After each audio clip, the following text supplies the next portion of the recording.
What's happening, what's happening, what's happening? Of course, you know it's your boy B-High Radio shouting. Hey, man, I got a friend and family member to the show off in this thing. Pimpin Ken, what's good with it, boss? Hey, what's good, man? Just trying to promote that Boosie book across the track. We got Ice-T book right there. Split Decisions, man, so we on the book run, but you know, we had to double back and come back and holler at you, man. Exactly. Because I know you had a phone conversation with me. You said you wanted to clear up some things. Yeah, man, I'm over here trying to enjoy my YouTube. I'm looking at Boss Talk 101, and I see, well, you had some confusion with Vlad, man. What was that all about, Ken? Well, actually, it wasn't no confusion. Vlad and I, we had done business before with the Tiger Wood. It did like extremely high numbers on YouTube. So, you know, it did like maybe almost 10 million. My God. You know, so we had a relationship, and the last time I talked to Vlad, it was with Grady. We had the movie we did called Trust Nobody, Steve Love and I, you know, which my son is also in that movie as well, Kenny Ivey Jr. So while I seen him on the monitor, I said, "What's up, Vlad?" Then I called him and I asked him, I said, "What's up with the interview? You know, let's make history again." He said, I got you. I got a busy schedule. So I was cool with that. You know, it's been like 15 years since we did an interview, so I had no problem with Vlad at all. So, but what alarmed me was when he was talking to Boosie, he told Boosie, you know, I heard Pimpin Ken claims. When he said claims, that's like, you know, I'm claiming something, right? So that kind of rubbed me the wrong way because I just talked to him 6 months prior. And I was like, wow, you know, I told him, I said, let's get an interview in. So I figured if he wanted to ask about the Pimp C tape, he could have asked me. But, you know, it's not no problem with Vlad. You know, I mean, Vlad, you know, he's doing his thing. You know, we appreciate Vlad. We appreciate what he's doing for the culture. You know, a lot of my friends, you know, is associated with Vlad. So, you know, like I said, I don't have no problems with him, or, you know, we ain't trying to do that. It's just that, you know, when I seen him doing it, it would just rub me the wrong way, and I was kind of like pretty much trying to tell him, like, man, come talk to me. You know what I'm saying? You want to talk to me. And the main thing was that Boosie and I have business. As you can see, we was here together on your show just recently, which went viral. Crazy. You know, boy, you doing your thing. Appreciate it. You know what I'm saying? So, you know, so Boosie, you know, we had business together. Like, you know, I mean, we had 6 figures deals. You know, we got to make this money back. You know, what I mean, we got to. You know, I don't want Boosie and I to be at odds. So I was kind of offended by that part. You know, but it wasn't really no major issue or nothing like that. You know, I would have said the same thing to Gilly the Kid. I would have said the same thing to Off the Breakfast Club, to Nuri, to you know, $1 Million Worth of Gang. You know, if I felt that somebody was saying something that they needed to know about me, they could have asked me. I would have said the same thing. It wasn't that I just picked Vlad. Vlad basically threw me an alley-oop, and that's how we got to the Vlad situation. And that's when my man Cash called me, and, you know, he had a few things to say. He probably could tell you himself. Cash, what the hell was going on, man? Man, you know, I just felt like my coach was being targeted, you know what I'm saying? We got Phil Jackson, man. We're a team, you know what I'm saying? And we family-oriented. Yeah. So whenever somebody speak on your fam in the wrong way, you kind of want to take up for them, you know what I'm saying? Yeah. I owe that loyalty to Ken, you know what I'm saying? He the reason that got me out of East St. Louis to Atlanta, you know what I'm saying? He done had me open up for big name artists, Pastor Troy, Boosie. Yes, sir. So many names, Young Dro, you know what I'm saying? Yeah. He really put down out here, you know what I'm saying? And we gotta have his back. I gotta have his back like he got mine. You know, we've been all over the world on the road together, you know what I'm saying? So it's just like, I had to stick up for him. If ain't nobody else gonna say nothing, I am. You ain't never just call him and see what the hell was going on? Well, I called him the one time. Yeah. You know, and like I said, you know, I'm a realist, right? You know, I understand that he have a lot of people on his show, and these people he have on his show don't have near the traction that I have. You know what I mean? I've been out here for a long time. Yeah. You know, I got over almost close to 1 billion views with my name, with my picture or something about me on there. Yeah. The PIMP video I'm on there said, Pimpin Ken said, don't down and cry.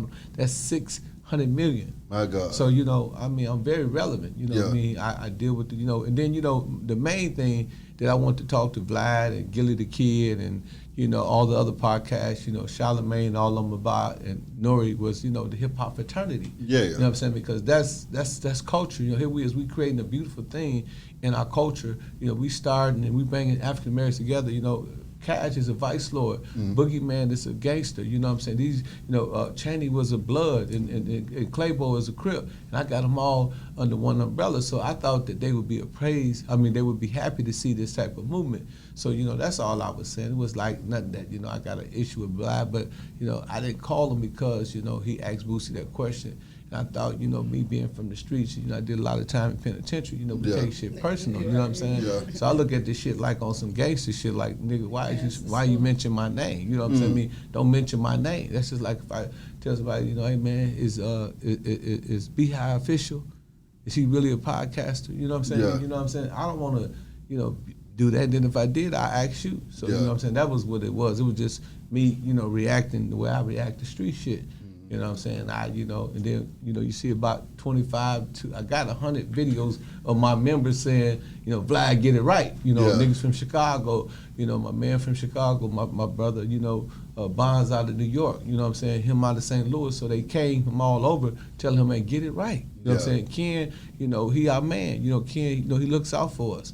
So, that's just, how the gang crumbled. And these people did this because they wanted to. Yeah. So, you know what I'm saying? Once they seen Cash make that move, everybody made the move. You know what I mean? I could have got real deep with it. I could have had, 1,000 people to say that. But, we ain't trying to go there. We want to be peaceful. We're a peaceful organization. Our core values is love, peace, and respect. So we try to keep that, under our umbrella. We try to follow our principles. Absolutely. I'm just glad that y'all was able to find some kind of peace and clarity in this situation too, though, man. Because things can get ugly, things can get wild, man. But I mean, as long as we working together, no, man. You gotta look at it. You gotta look at what he did for the hip hop community, though, with building this hip hop fraternity and us being in 14 different states. You know what I'm saying? He is part of the culture. Yeah. So you gotta have the culture a part of the mix. Facts. You know what I'm saying? Like with records like Brick by Brick and my album Ill State of Mind, that man did that without no money coming out of his pocket. He ain't charged me or nothing. So I'm like, man, I got his back. Come on. But if Ken say, you good, Vlad? We love you, Vlad. That Yeah, Vlad good, man. He's He a Vlad good. because you talked to me and you told me that you and Vlad was cool. So what I'm saying, I respect your opinion. And you know what I'm saying, I'm glad that you can mediate some things. Mediate that situation. And like I said, if I said anything that was offensive, I apologize. How much hell was you raising around this thing, kid? Well, man, I did the one thing, Boss Talk, where I told you I talk shit about 50 and all them niggas and shit back in the day. Them niggas was trying to kill me. I had to take a pistol from a nigga and pistol with him, man. So, them niggas really was trying to kill me. So, you know what I'm saying? But, I called them niggas and I talked to them niggas and, at the time I was kind of hot. Yeah. You know what I'm saying? Because I was promoting the game, you know what I'm saying? I was getting thousands and thousands of dollars, for talking about the ism, you know what I'm saying? And Nelly mentioned me in his album, 50 Cent mentioned me in his album, Pastor, what's his name?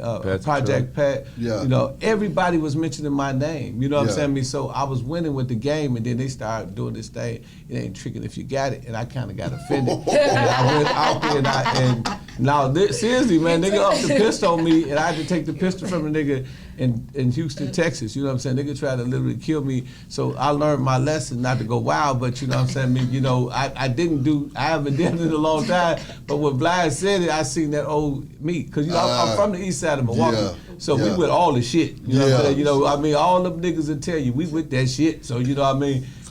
But all my nephews, my sons, they with the shit. You know what I mean? They ain't gonna let nothing happen to their daddy. Come on, you know now. what I mean? They will handle their business by me. And, like I said, Ike Taylor, Dagwood, Gov, those some bosses. Those my family. You know what I'm saying? So people that's high in that shit are family of mine. You know what I'm saying? So, and shout out to my cousin Dagwood, DJ Dagwood. He doing real, real big, you know what I'm saying? Ike Taylor's son. So, you know what I'm saying? I mean, these are my family members, you know what I'm saying? So I'm connected and I'm tied to a lot of shit. So, you know what I'm saying? It ain't like I'm scared of shit or I'm running from shit. And then, them niggas, you know what I'm saying, that sent them niggas at me, they'll tell you Ken ain't no bitch neither. I took a pistol from the nigga, pistol whooped, only reason I kill him because we was in motherfucking Dallas, Texas. You know what I'm saying? I mean, we was in Houston, Texas. So, you know what I'm saying? I ain't saying I'm a tough guy, but what I'm saying, I ain't running from shit. You know what I'm saying? And I don't want no shit. You know what I'm saying? So, I might have, kind of acted a little, because I'm getting too old for this shit. You know what I'm saying? I might have reacted a little bit too fast with Vlad, and I apologize, man, because, that shit in me, man. Like, it's in me, like, for real. Like, For real, you know what I'm saying? You know, I ain't and mad so at you. I got to control myself because I'm in corporate America now. That's you know, right. I'm doing millions of dollars worth of deals. You know what I'm saying? You see the two book, the Ice-T book, and Ice. You know, Ice would be really upset with me if I go backwards after all the gain that he done gave me on corporate America. Come on. You know, and then Boosie, you know, he we both can't be crazy. Boosie already crazy.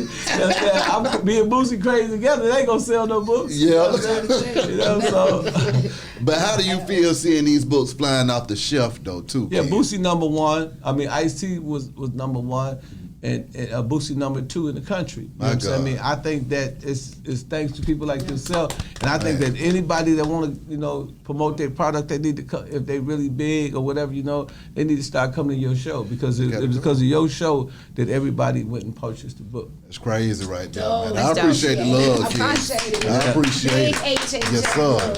Thank you. I mean, that book was off the damn chain too, man. Y'all, that was a work of art that y'all put together.